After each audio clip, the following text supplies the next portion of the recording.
Bom dia! Que saudade que eu tô de vocês, galera. Seguinte, na nossa última aula, a gente viu processos de transmissão de calor.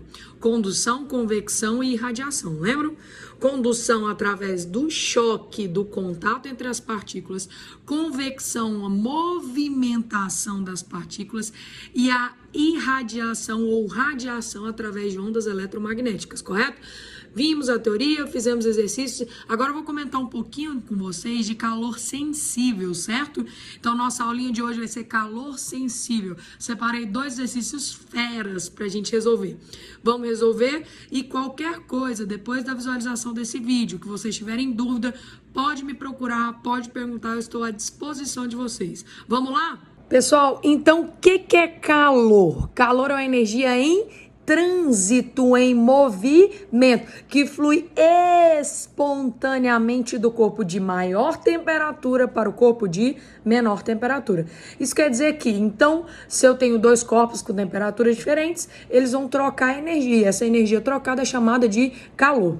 Tudo bem, quando esse calor entra em um corpo, o que acontece com esse corpo?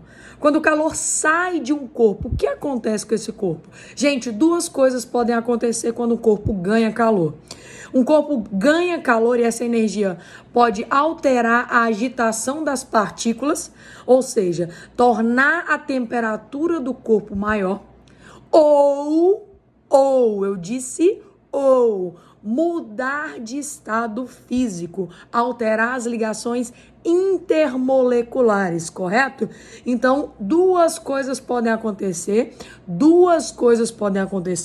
quando um corpo ganha calor: alteração de temperatura ou mudança de estado físico, correto? Então, galera, quando o corpo ganha calor, a temperatura dele pode alterar, ou seja, mudança no grau de agitação das partículas. Então, o calor vai entrar e vai provocar alteração na agitação das partículas. Mas pode ser que esse corpo já esteja essas partículas já estejam no grau de agitação máximo. Não tem como aumentar, tá no ponto de fusão. Não tem como aumentar. O que vai acontecer? Eu vou alteração nas ligações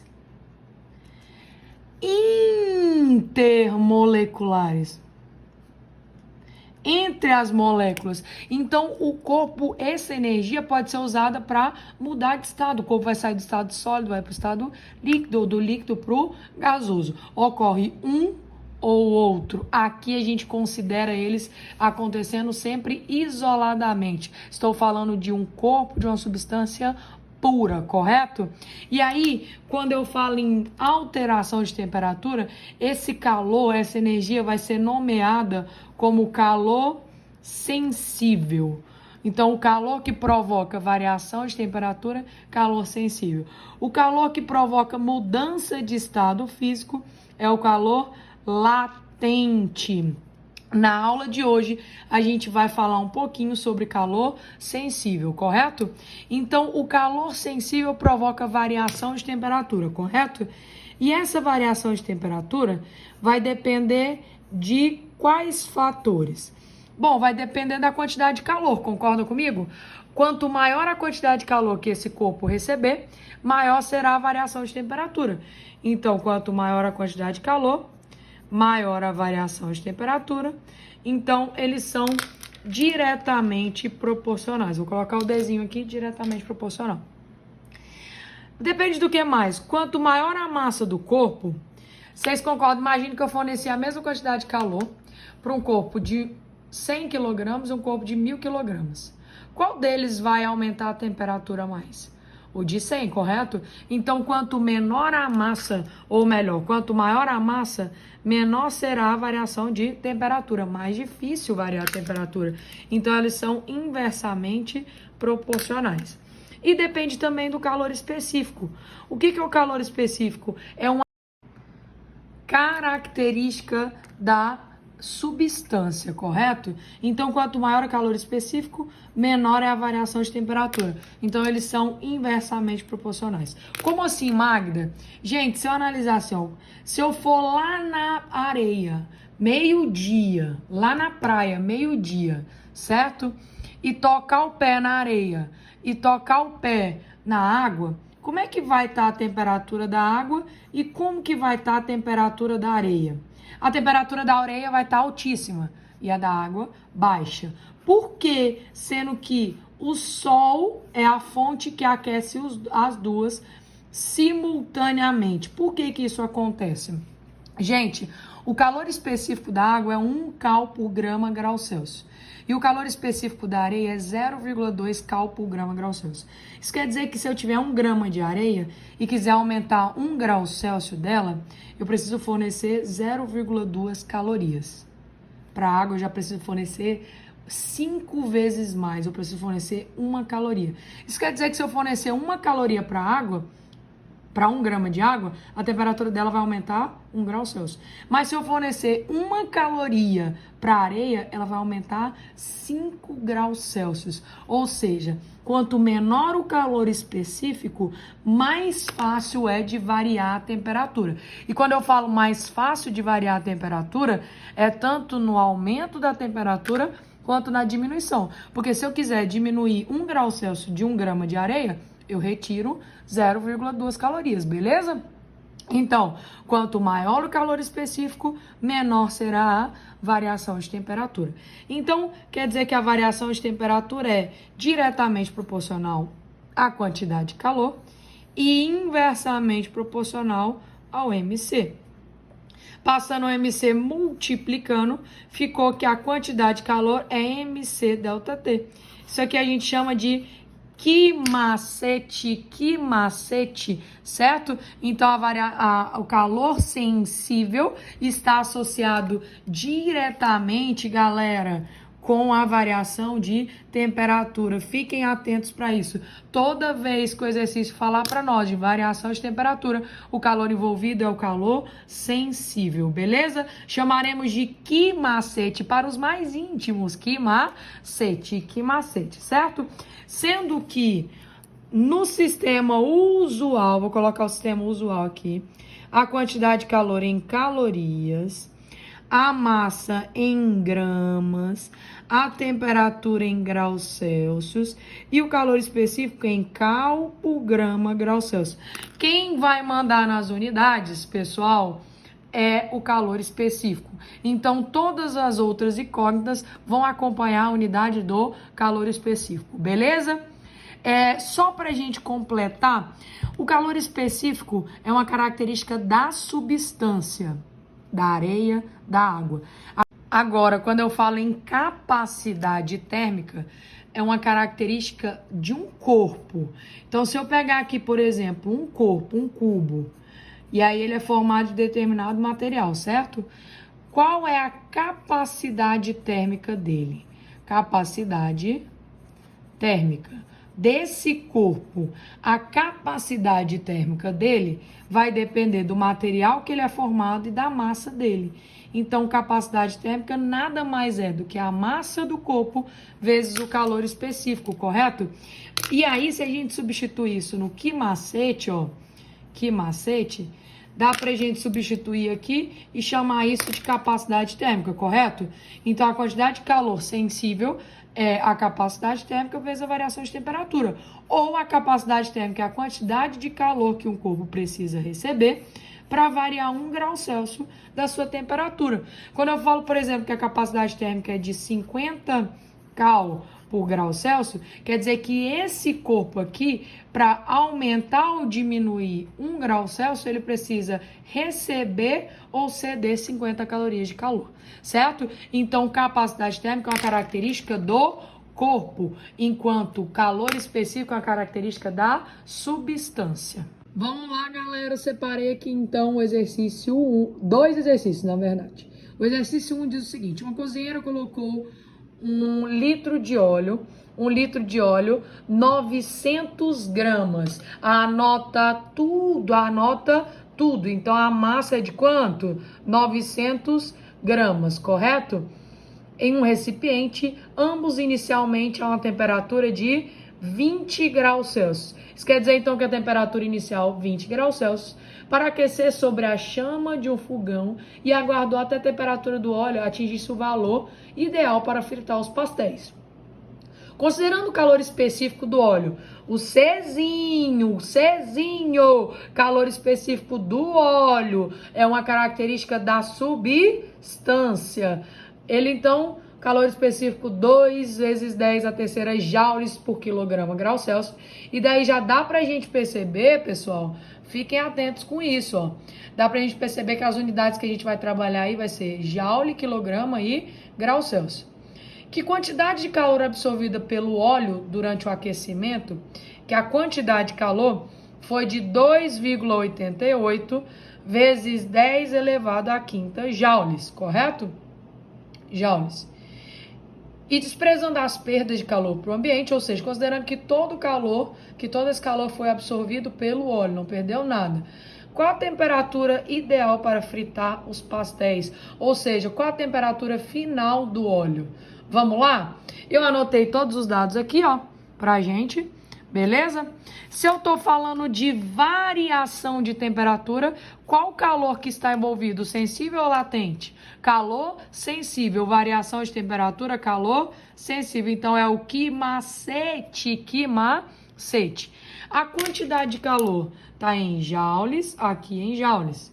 Aqui em gramas, e nós temos que passar para quê? Quilogramas. 900 gramas tem 0,9 quilogramas. É só dividir por 1000.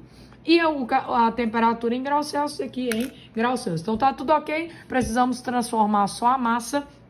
A quantidade de calor, 2,88 vezes 10 elevado à quinta. Isso é igual a massa 0,9 vezes o calor específico. Qual que é o calor específico? 2 vezes 10 à terceira, vezes a variação de temperatura. Eu vou encontrar a variação de temperatura e depois a gente encontra a temperatura final. Acho que fica mais fácil assim, beleza? Então ficou 2,88 vezes 10 elevado à quinta, dividido, tudo isso aqui tá multiplicando, vai passar dividindo 0,9 vezes 2, 1,8 vezes 10 à terceira, isso é igual a variação de temperatura, beleza? Então, 2,88 dividido por 1,8 dá 1,6. E divisão de bases iguais, as bases são iguais, conserva a base que é o 10 e subtrai os expoentes. 5 menos 3, 2. Então, a variação de temperatura aí vai ser de 160 graus Celsius. Só que, olha só, a temperatura, a variação de temperatura é a temperatura final menos a temperatura inicial. Se variou 160, qual a temperatura final, sendo que a inicial era quanto? 20. Se já era 20 e variou 160, a temperatura final, então, ideal para o óleo, 180 graus Celsius, letra D, de retícula de fácil, muito fácil. Vamos, então, para o número 2, para a gente finalizar. Um objeto de massa 400 gramas, então a massa do objeto 400 gramas, anota tudo, constituído de um material de calor específico igual a, qual o calor específico? 1 vezes 10 à terceira, joule por quilograma grau Celsius. Galera, novamente, a gente vai trabalhar aí com joule, quilograma e grau Celsius. Quem manda nas unidades, quem manda? Calor específico. Colocado sobre uma fonte que forneceu calor a uma razão de 8 vezes 10 à terceira joules por cada minuto, a cada minuto.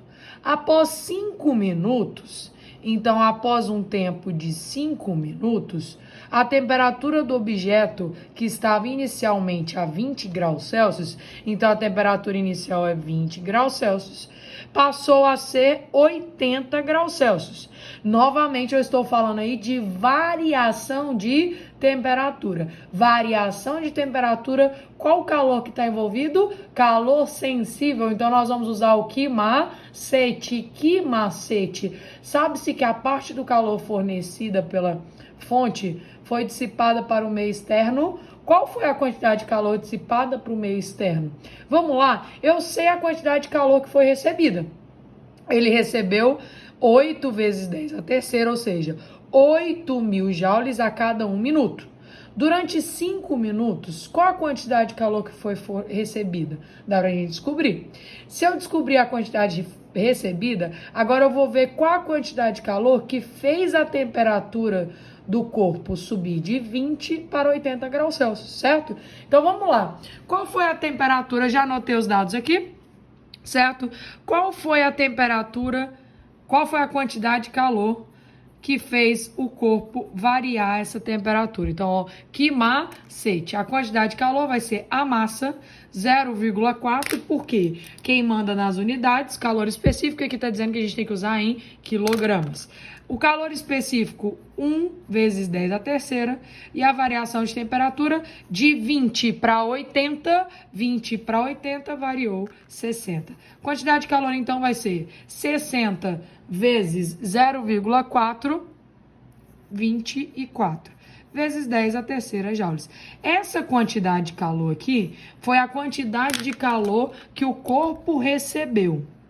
O corpo recebeu para que sua temperatura variasse isso aqui, correto? Agora, qual foi a quantidade de calor total fornecida? Então, vamos lá, calor total. Ele diz que 8 vezes 10 a terceira joules a cada 1 minuto. Então, quantos joules em 5 minutos? Multiplicando cruzado, x vai ficar 5 vezes 8, 40 vezes 10 a terceira joules. Essa foi a quantidade de calor fornecida total. Para onde que foi? Se ele forneceu 40 e o corpo só consumiu 24, qual foi a quantidade de calor dissipada? Vocês concordam comigo que a quantidade de calor dissipada vai ser 40 vezes 10 a terceira, o total, menos o que o corpo absorveu. O restante foi dissipado, foi perdido. Então, 40 menos 24 vai dar 16 vezes 10 a terceira joules. Ou seja, 1,6 vezes 10 a quarta joules, correto? Letra D de ridícula de fácil também. Galera, um beijo pra vocês. Qualquer coisa, estou aqui, só tirar dúvida comigo, tá? Bons estudos e arrebentem!